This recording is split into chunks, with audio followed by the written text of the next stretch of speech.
আচ্ছা, এমন ঝগড়ার মধ্যে কি কখনো পড়া হয়েছে যেটা বেশ শোরগোলওয়ালা কিন্তু আসলে তেমন সিরিয়াস কিছু না? ভাবুন তো, ঠিক এই রকম একটা সিচুয়েশনের জন্য ইংরেজিতে একটা দারুণ শব্দ আছে। চলুন সেটাই আজ জেনে নেওয়া যাক।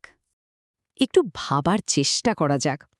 বন্ধুদের সাথে রেস্টুরেন্টের বিল কে কত দেবে তাই নিয়ে বেশ একটা তর্কাতর্কি চলছে।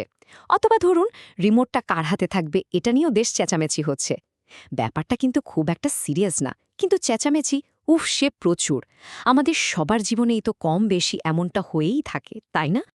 তো এই যে ছোটখাটো কিন্তু হইচই ভরা ঝগড়া, এটার জন্য ইংরেজিতে একটা একেবারে পারফেক্ট আর বেশ মজার একটা শব্দ আছে। জানতে ইচ্ছে করছে না শব্দটা কি? সেই শব্দটা হলো আর্গি বার্গি। চলুন একসাথে উচ্চারণ করি, আর্ঘি বার্গি। এর মানে হলো ওই যে বললাম একটা হইচই ভরা উত্তপ্ত ঝগড়া, যেটাকে বাংলায় আমরা বগড়া বগড়ি বা বাক বিতণ্ডা বলি। শব্দটা শুনতেও কেমন একটা ঝগড়া ঝগড়া ভাব, তাইরা বেশ মজার। আচ্ছা, শব্দ তো জানা হলো, কিন্তু আসল কথা হলো এটাকে আমরা ঠিক কোথায় আর কিভাবে ব্যবহার করতে পারি। চলুন এবার কিছু উদাহরণ দেখে নেওয়া যাক, তাহলেই ব্যাপারটা পরিষ্কার হয়ে যাবে। জানেন, এই আর্গিবার্গি শব্দটা কিন্তু দারুণ ফ্লেক্সিবল, মানে অনেক জায়গায় ব্যবহার করা যায়। টাকা পয়সার ঝগড়া হোক বা কোনো ব্যক্তিগত ঝামেলা, এমনকি খেলার মাঠে বা অফিসের মধ্যেও এর ব্যবহার একেবারে ফিট হয়ে যায়। যেমন ধরুন এই বাক্যটা, টাকার ব্যাপারে তাদের মধ্যে একটা আর্গি বার্গি হয়েছিল, মানে টাকা পয়সা নিয়ে বেশ একটা বগড়া বগড়ি বেঁধে গিয়েছিল আর কি।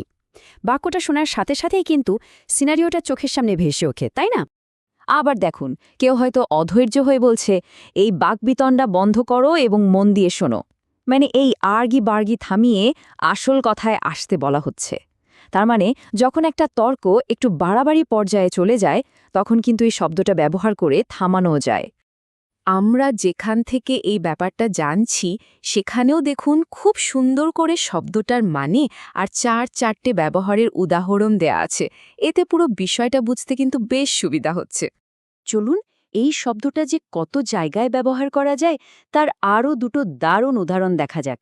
ব্যাপারটা শুধু বাড়ির ঝগড়ার মধ্যেই সীমাবদ্ধ নেই, একদমই না। খেলার মাঠের কথা ভাবা যাক। প্রায়ই তো দেখা যায় প্লেয়ারদের মধ্যে লেগে যায়, তাই না? ধরুন দুজন প্লেয়ারের মধ্যে মাঠে বেশ একটা আর্গি বার্গি শুরু হয়ে গেল, হয়তো কোনো ফাউল নিয়ে কথা কাটাকাটি হচ্ছে। এই সিচুয়েশনটা বোঝানোর জন্য আর্গি বার্গির চেয়ে ভালো শব্দ আর কি হতে পারে বলুন তো? এবার আসা যাক অফিসে। ভাবছেন ফর্মাল জায়গায় আবার আর্গিবার্গি হয় নাকি? আরে হয় তো। কেউ হয়তো বলছে, অফিসে এই সব অপ্রয়োজনীয় আর্গিবার্গি আমার একদম ভালো লাগে না। মানে হয়তো খুব ছোটখাটো বিষয়, যেমন কি প্রিন্টারটা আগে ব্যবহার করবে এটা নিয়ে যে বচসা হয়, সেটাও কিন্তু এক ধরনের আর্গিবার্গি। তাহলে এখন নিশ্চয়ই বোঝা যাচ্ছে যে কেন আর্গিবার্গি শব্দটা এত কাজের আর মজাদার। সাধারণ একটা ঝগড়ার বর্ণনাকে এটা কেমন একটা অন্য মাত্রা দিয়ে দেয়, তাই না?